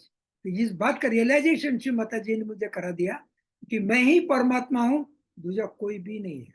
हालांकि तब तक मैं पूरा, मेरे को पूरा भरोसा था कि माँ ही परमात्मा है और कुछ भी नहीं है, दूसरा कोई भी नहीं, मेरे को पूरा विश्वास है। लेकिन ये पूछ के उन्होंने ये मुझे जता दिया कि ये चीज है। इस तरह से अनुभव श्री माता जी ने मुझे कराती गई बहुत। ऐसे कई छोटे छोटे अनुभव भी है जो करा है, ठीक है ना। तो कुछ याद है, कुछ नहीं भी है क्योंकि हो जाता है, हमेशा माता जी को धन्यवाद दे देता हूँ, ठीक है ना। अब ये जैसे शक्तियां आपके अंदर श्री माता जी ने कहा जागरूक होती है, आप उतने डेडिकेटेड रहे, वो शक्ति आप में जागरूक होती है, यह अनुभूति करा दी, ठीक है ना। तो ये अनुभूतियां ऐसी आपको आती है। और समय, ये इस समय अपने को समझना चाहिए कि अब देर इज नो टाइम। जितने जल्दी आप अपने आप को पा दोगे, आप उस स्थिति में आ जाओगे जो वो चाहती है, जिसको निर्विकल्प स्थिति कहते हैं। उस स्थिति में आपको अपने आप को लाना है, और उसके लिए जो भी आपको सहयोग का कार्य प्रणाली आपको उपयोग करनी है, अपने इस इंस्ट्रूमेंट को पूर्ण रूप से ठीक करने के लिए, बैलेंस में लाने के लिए, निर्विचार और निर्विकल्प स्थिति में इसको स्थापित करने के लिए जो चीज चाहिए वो अपने को करना है अब इस समय। और इस समय ये बूढ़े हो गए उनके लिए करना है, अभी तो हम बहुत यंग है, बहुत टाइम है, बहुत टाइम नहीं है। अब हमें सबको ये चीज करनी और स्थिति में आ जाना है जहाँ निर्विकल्प, उस निर्विकल्प स्थिति में आपको सारी अनुभूतियां आ जाएगी जो आपके जीवन में जो चल रही हैं, और वो आपको रियलाइज करा देगी कि नहीं, यही चीज मैंने, ये तो कुछ शक्ति है। आज प्रार्थना की और कार्य हो गया, ये उस स्थिति में जाकर आपका होता है। ठीक है ना? तो वो चीज में और उस स्थिति में अपने को, ये मैं सबसे विनती करूंगा कि अपने ऊपर ज्यादा ध्यान दें, दूसरे चीजों पे ज्यादा ध्यान ना दें। ठीक है ना? और अपने को करेक्ट करें, अपनी गलतियां देखें, दूसरों की ना देखें, और अपने को करेक्ट करें कि जो चीज भी कमियां रह गई, जैसे हम में भी अभी भी है, कमियां हैं, उस कमियों को हम दूर कर रहे हैं, बिल्कुल इसी के पीछे लगे, ये दूर होना है। जब तक ये दूर नहीं होगी, अभी अपन अल्टीमेट को नहीं पाएंगे। इस स्थिति में अपने को लाना और करना, तब हमें पूर्णता आएगी, नहीं तो हमारे अंदर पूर्णता नहीं आएगी। ठीक है ना? आपके अंदर पूर्णता आएगी, वो दिखेगी लोगों को, और जब वो दिखेगी कि अरे यही बहुत महात्मा हो गए, यही बहुत हो गए, इन तो बोलते हैं और काम हो जाता है, अरे बाप रे, मतलब ऐसी स्थितियां जब आपकी दिखेंगी लोगों को, तब लोग कहेंगे कि इन्होंने पाया है। तो ये चीज हमारे अंदर से अब दिखनी चाहिए, जो श्री माता जी ने शायद अब शुरू कर दिया है, आपके अंदर से कार्य करना शुरू कर दिया, यह अनुभूति, ये इसमें स्थित आना है और अपनों को स्थित करना है, स्ट्रांग करना है। ऐसे वो चीज आपको अंदर से स्ट्रांग करेगी। अहम ब्रह्मास्मि शिवोहम शिवोहम, आपको खुद को लगेगा कि मैं है, परमात्मा ने उस स्थिति में ला दिया है। और माँ भी तभी खुश होगी। जी। यश यश माता जी अंकल, थैंक यू इतना सब कुछ एक्सपीरियंस शेयर करने के लिए और बताने के लिए कि हमें अपने आप को देखना है, अपने आप को सुधारना है। दूसरों की गलतियां हम सबको दिखती हैं, अपनी नहीं दिखती, बस अपने आप को देखना जरूरी है। अंकल बिल्कुल। मेरे एक दो क्वेश्चन और हैं बस, बट लेकिन इससे पहले भरत भैया को कुछ अगर एक्सपीरियंस शेयर करना है तो जरूर। हाँ हाँ, जब भरत भैया को मिल जाए। नहीं भैया, एक्सपीरियंस तो ऐसे ऐसा कोई स्पेसिफिक एकदम ऐसा याद नहीं आ रहा शेयर करने का। बट हाँ, मतलब ये है कि आपको जब भी जरूरत पड़ती है, माँ आपके साथ खड़ी है। जब भी सिचुएशन, मतलब जब जब प्रोफेशनल हो या सोशल हो, जब भी ऐसा लगता है कि यार आपको, आप प्रेशर में हो, तो माँ अपने आप रास्ता निकाल देती है। तो वो उसके कारण मतलब बहुत एक एक कॉन्फिडेंस बना रहता है कि अपने साथ माँ है, तो जो हम करेंगे वो सही होगा। तो वो एक वो बहुत बड़ा सपोर्ट श्री माता जी का रहता है। जय श्री माता जी। थैंक यू भैया। यश माता अंकल, मेरा एक क्वेश्चन है, लाइक पर्सनल क्वेश्चन है कि श्री माता जी से काफी बार सुना है और कि हमें निर्विकल्प स्टेट में होना चाहिए। तो अंकल ये मतलब, ये स्टेट क्या मतलब, ऐसे कोई अगर जब इस स्टेट में होता भी है तो क्या उसे पता चल जाता है कि वो स्टेट में है, मतलब हाँ, कैसे कैसे होता है ये सब? उस स्टेट में मतलब जैसे निर्विकल्प में श्री माता जी ने कहा कि आप स्टेट में आ जाते हैं और उसमें आप स्थित हो जाते हैं, तो अल्टीमेट आप चल के क्या हो जाते हैं आगे, आप ही सब कुछ हो, हम ब्रह्मास्मि, ये स्थिति आ जाती है ना। ये आपकी निर्विकल्प के बाद में ये स्थिति आपकी बनती जाती है। उस स्थिति में यदि आप आ गए, anything you will tell will happen, आप कुछ भी कह दोगे तो हो जाएगा। यदि आप कुछ भी कहते तो होने लग जाता है आप उस स्थिति में, अन्यथा आप नहीं, आप बोलेंगे नहीं, आप गलत कभी नहीं बोलेंगे, क्योंकि गलत बोलेंगे तो भी घटित हो जाएगा। ठीक है ना? तो घटित होना ये हो जाएगा, या आपको अनुभव आना शुरू हो जाएंगे। जब आप निर्विचार स्थिति से आगे बढ़ते हैं, निर्विकल्प पे आ जाते हैं, तब आपको ये अनुभव होते हैं कि आपको ये जो जो कुछ भी दिख रहा है, वो सब चीज समझ में आ जाती है। आपको उसमें कोई कंफ्यूजन नहीं रहता, कोई प्रश्न नहीं रहता, आप सब समझ जाते हैं, आपको सब चीज समझ में आ गई। ठीक है ना? और आप उसको आत्मसात कर लेते हैं, इसलिए आपके रिएक्शन खत्म हो जाते हैं, जो रिएक्शंस होते हैं खत्म हो जाते हैं, रिएक्शन खत्म हो जाते हैं, आपकी निर्विचार की स्थिति आपकी बढ़ती जाती है, जो आपको निर्विकल्प में ले जाती है, जहां जाकर आपको प्रश्न कुछ भी नहीं रहता है। जो कोई भी प्रश्न आपके पास में, तो उसका उत्तर तुरंत आपके पास में रहता ही है, अनुभव के रूप में। तो जितनी यानी सारी अनुभूतियां आ जाती हैं, और जब और उस स्थिति में आप आ जाते हैं, जैसा हमने कहा कि आगे चल के अपने कुछ स्थितियों में कि हम ब्रह्मास्मि जो स्थिति है, उस स्थिति में आप आ जाते हैं, एनीथिंग यू से हैपन्स, वो होने लग जाएगा। आप आप श्री माता जी के बच्चे बन जाते हैं, श्री माता जी नहीं बनते, पर श्री माता जी के बच्चे बन जाते हैं, और वैसे ही आपसे कार्य होगा, ये होगा। अब ये शुरू होना होगा, तभी जाकर लोग आपको मानेंगे, आपको देखेंगे, आपको मानेंगे, और सहयोग में उतर जाएगा। अभी समय आने वाला है, ये चीज आपसे होने वाली, पर आपको उस स्थिति में आना होगा। जब तक आएंगे नहीं, तब तक ही कुछ भी नहीं। इसलिए अपनों को सबसे पहले भी अभी अपनों को खुद को देखना है, अपनों को स्ट्रांग करना है।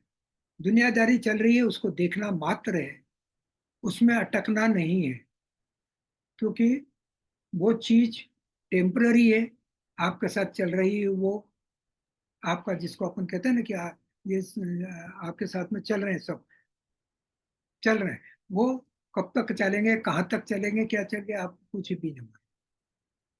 आप चलते जाओ, आपको उसमें से रास्ता निकलना है, उसमें नहीं उलझना है। रास्ता है, उसमें से उलझना नहीं, कहीं भी उलझना नहीं। जब आप कहीं नहीं उलझेंगे, तो आपके आड़े कुछ भी चीज आने वाली नहीं। आपका रास्ता जो तय है, आप मंजिल पे पहुंच जाए, और हमें वो करना है। ठीक है ना? तो देना भी है, बैलेंस करने के लिए। देंगे नहीं तो बैलेंस में रहेंगे नहीं, इसलिए देना भी है। आपके साथ में जो आगे बढ़ना चाहता है, उसको साथ में लेके चलना भी है। और जो गलत काम करते हैं, गलत चीजें करते हैं, गलत चीजों में हैं, उनसे दूर हो जाना है। कोई बात नहीं करना, कोई उलझना नहीं, कुछ नहीं करना। आपको गलत लगता है, उसको जाके नहीं कहना, आप माँ के चरणों पे कह दो,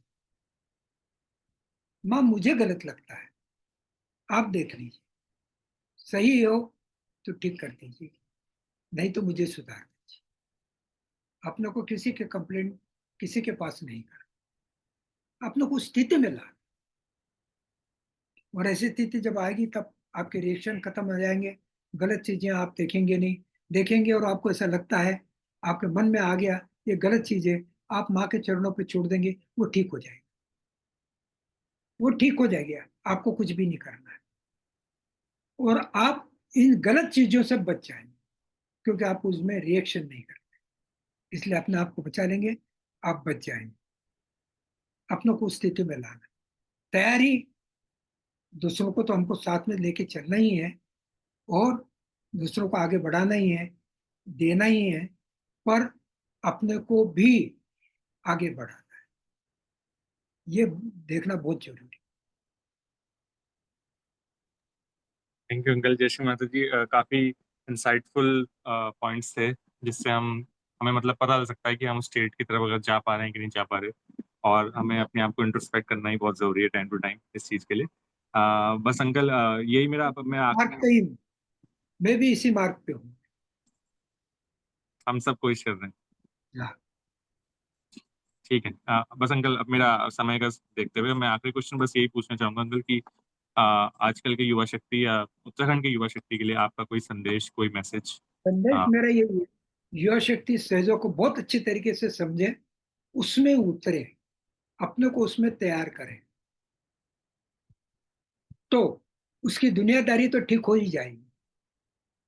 इसका उससे कोई संबंध नहीं है, और वो अपने आप ठीक उसको होना ही, क्योंकि आपके अंदर की स्थिति यदि बदल गई, तो वही बाहर है।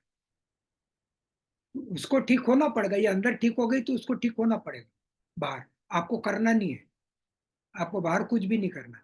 तो वो स्थिति अपनी स्ट्रांग कर ले, अच्छे बन जाए, स्ट्रांग बन जाए, और बाहर जैसे मैंने अभी बताया आपको, उस हिसाब से चलें, कोई रिएक्शन ना करे, अपने इवन पर्सनल लाइफ में भी कोई रिएक्शन ना करे, ज्यादा उलझे ना, गलत चीज लग रही है तो उसको छोड़ दे, उसके तरफ जाए ना। ये चीज करते हुए अपनों को आगे बढ़ाना और सहयोग का प्रचार प्रसार जितना अपन कर सकते हैं, लोगों को बढ़ा सकते हैं, कर ये काम करें। और उसके लिए सबसे बड़ी चीज है कि अपनों को बढ़ाएं। अब अपनों को बढ़ाएंगे, निर्विचार निर्विकल्प स्थिति में लाने की कोशिश करेंगे और उसमें रहेंगे। आप कितने देर निर्विचार रहते हैं ये देखिए। तो अब वो चीज अपनों को ध्यान की करना हो, क्योंकि हमें विचारों को देखना कि कितने विचार आ रहे हैं और कब आ रहे हैं, यही तो ध्यान है।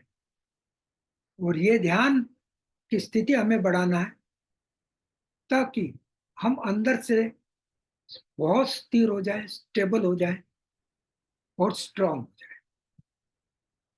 तो आगे फिर आपको सारी चीजें बहुत इजी लगे। और इसके यदि विपरीत रहे, आगे बहुत हमें डिफिकल्टीज रहेंगी, बहुत परेशानियां रहेंगी, उसके कारण हम ध्यान नहीं कर पाए। तो अपने तरफ पहले करके वो फिर बाहर जाए, ये करें। ठीक है ना? ठीक है अंकल, बहुत बहुत धन्यवाद। जय श्री माता और जी। अच्छा सहयोग कर रहे हैं, बिल्कुल घबराने की जरूरत नहीं, सब ठीक ही होगा, गलत नहीं होगा। इसलिए युवा शक्ति से कहना कि डरना नहीं, घबराना नहीं, आई एम सहयोगी, नथिंग एल्स। ठीक है ना? ये चीज अपनों को हमेशा देना है, बिकॉज आई एम सहयोगी, nothing can happen to me, nothing can dominate me, nothing can possess me, nothing can puzzle me, nothing can trouble me, nothing can destroy me.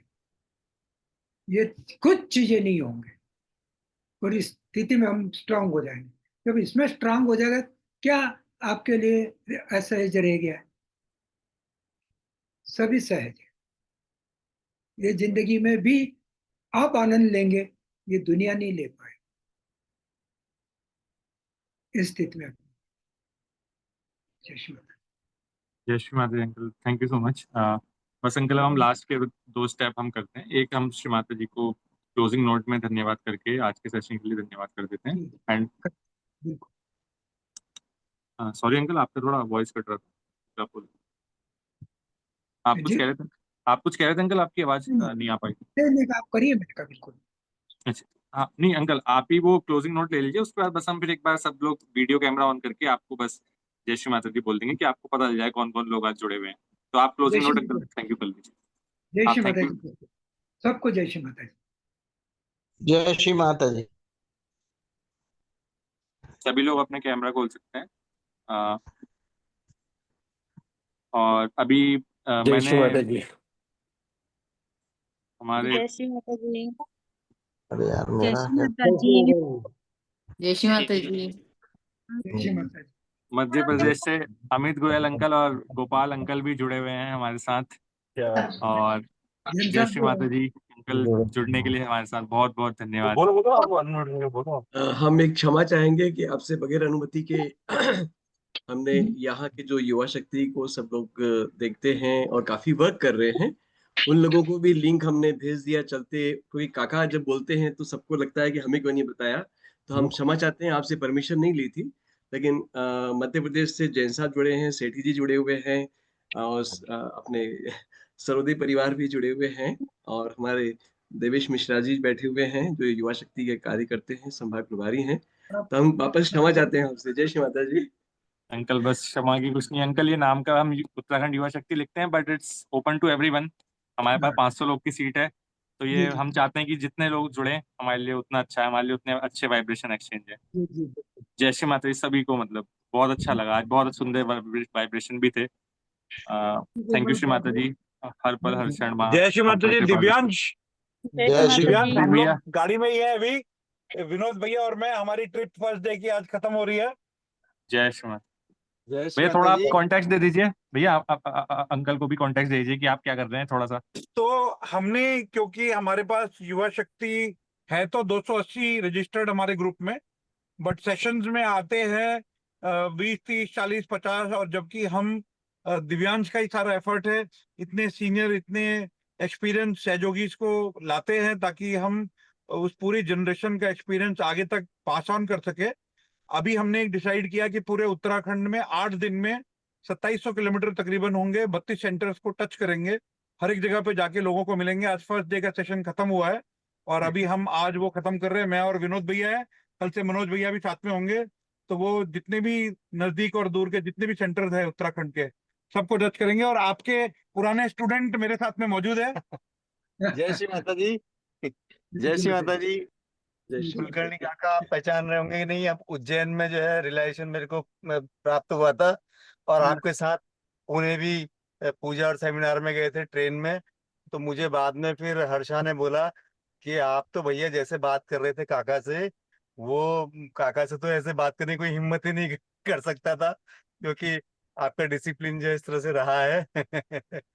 तो याद आती है वो सारी बातें। बड़ा अच्छा लगा आज आपको देख करके, बहुत आनंद आया।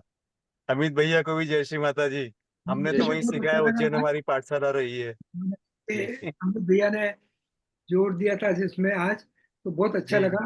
और उनको मैं बहुत बहुत धन्यवाद दूंगा इसके लिए। ये आप, अरे आप क्या बोल रहे हो, ऐसा थोड़ी है। ये तो हम सब लोगों का सौभाग्य है कि अभी उत्तराखंड तक भी आपको वापस से पूरी एक लंबी ट्रिप करनी है, जो सब लोग बना रहे जी। हैं आपके लिए, है ना। क्योंकि बस आपके अच्छे होने का इंतजार कर रहे थे और आप कार चला रहे हैं, तो अब तो सब हाँ। षड्यंत्र करने पे और योजना बनाने पे लग गए हैं आपके लिए। जय श्री माता जी। बहुत बढ़िया। जय श्री माता जी। वैसे जय श्री माता जी। जय श्री माता जी। जय श्री माता जी। जय श्री माता जय जी। श्री दिव्यांश भैया, देवांश शर्मा भैया भी आ रखे हैं हमारे इंदौर से, युवा क्या शक्ति बात है। कोऑर्डिनेटर है अरे भैया। जय श्री माता जी। जय श्री माता जी। जय श्री माता। बताइए भैया, कुछ आपको कैसा लगा आज, कैसा सबसे बात जय माता जी भैया। मेरा देवांश भैया? फर्स्ट आज उत्तराखंड की कलेक्टिविटी के साथ फर्स्ट एक्सपीरियंस था। मेरी क्रिश से मुलाकात अभी छिंदवाड़ा में पहली बार गुरु पूजा के दौरान हुई। तो उसने मुझे बताया कि वो लोग एवरी वीक ऐसा युवा शक्ति इसका एक गैदरिंग करते हैं ऑनलाइन माध्यम से, जो कि हर सैटरडे को होता है। बट चूंकि हो ये रहा था कि इंदौर में भी हम हर सैटरडे युवा शक्ति इसके लिए एक सेंटर ऑर्गेनाइज करते हैं। और अभी पिछले 3 वीक से हमने उसको थोड़ा सा इम्प्रोवाइज किया है। उसको हमने नाम दिया है होलिस्टिक युवा शक्ति प्रोग्राम, जिसमें हम मेडिटेशन के साथ कुछ दूसरी एक्टिविटी या वर्कशॉप्स भी कंडक्ट कर रहे हैं, जो युवा शक्ति इसको हेल्प करे थोड़ा सा अपने मतलब स्पिरिचुअल लाइफ में ग्रो करने के लिए, अच्छे श्री माता जी के रिप्रेजेंटेटिव्स बनने के लिए। तो यही एक इंटेंशन था। तो चूंकि आज राखी का दिन था, तो हमने आज वो सेंटर को ऑनलाइन माध्यम से कर लिया। तो वो सेंटर थोड़ा जल्दी फिनिश हो गया, तो मुझे मौका मिल गया कि आज मैं उत्तराखंड के युवास के साथ भी जुड़ सकूं। तो बहुत अच्छा लगा। और इंदौर में काका से तो हमारी बातचीत होती रहती है। काका हमेशा कुछ ना कुछ नई चीजें बताते हैं। उनके इनपुट्स, उनके एक्सपीरियंस एकदम कभी खत्म नहीं होते हैं। उनकी गोल्डन मेमोरीज रही हैं सहज में। तो बहुत ही अमेजिंग था सब कुछ। जय श्री माता जी। जय श्री माता जी सभी को। मैं बस एक लास्ट बात ये बोलना चाहूंगा कि कुलकर्णी अंकल का नंबर और ये सब चीजें अमित गोयल अंकल ने हमारी पूरी हेल्प करी है इसमें, क्योंकि हम अमित गोयल अंकल को इनवाइट कर रहे थे। अमित गोयल अंकल बिजी थे, तो उन्होंने बोलता मैं कुलकर्णी अंकल को इनवाइट कर दे रहा हूँ। तो अमित गोयल अंकल का एक बार फिर से धन्यवाद इतने सुंदर वो करने के लिए। कोई बिना स्वार्थ के काम नहीं करता है ना, ये आप मान के चलना। और सहयोग में सबसे ज्यादा स्वार्थी होना चाहिए, मतलब क्योंकि यहाँ का स्वार्थी बड़ा अलग है ना, तो बड़ा स्वार्थी कार्यक्रम है। काका को बहुत दिनों से सुनना था, है ना। और साथ में भरत भैया भी मिल गए, ये भी एक चीजें थी, है ना। तो और फिर दूसरा कि जब ऑनलाइन के हम धीरे धीरे उनको वापस से फिर लेके उड़ना है ना, तो ये सब चीजों की प्रोसेस है ये हमारी, स्टेप बाय स्टेप। ये सब स्वार्थ छुपे हुए हैं ना। जय श्री माता जी।